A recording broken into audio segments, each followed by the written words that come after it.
Apa jadinya jika dua pelatih punya hasil yang identik, tapi dunia hanya memuji salah satu? Dua pelatih baru, dua klub besar, dua perjalanan berbeda, namun hasilnya sama. Inilah kisah Ruben Amorim di Manchester United dan Enzo Maresca di Chelsea. Bagaimana persepsi mampu mengubah segalanya?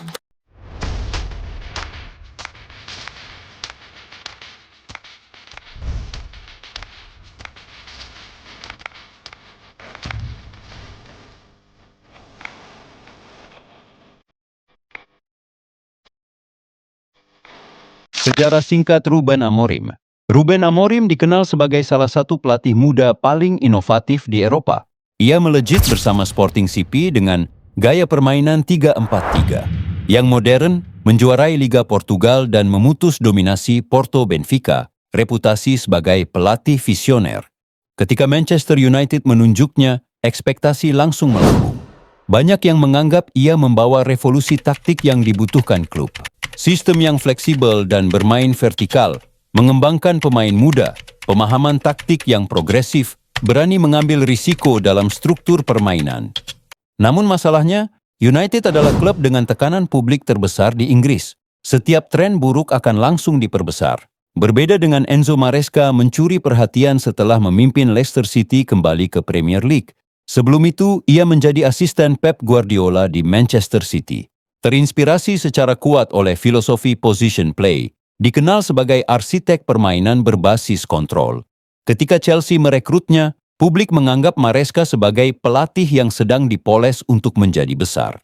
Menyusun struktur build-up yang rapi, menghidupkan kembali beberapa pemain Chelsea konsisten dengan filosofi penguasaan bola, mampu menenangkan ruang ganti yang sebelumnya kacau.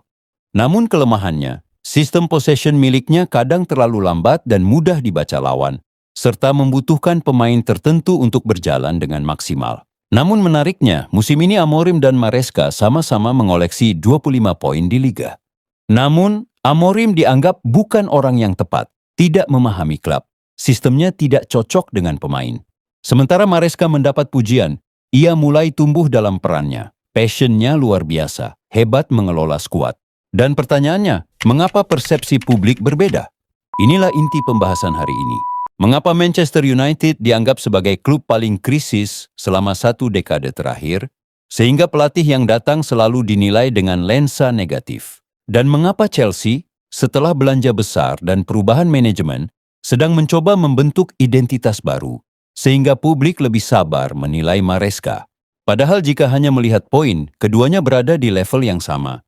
Sama-sama mengoleksi 25 poin di Liga. Dua pelatih yang datang dengan reputasi tinggi.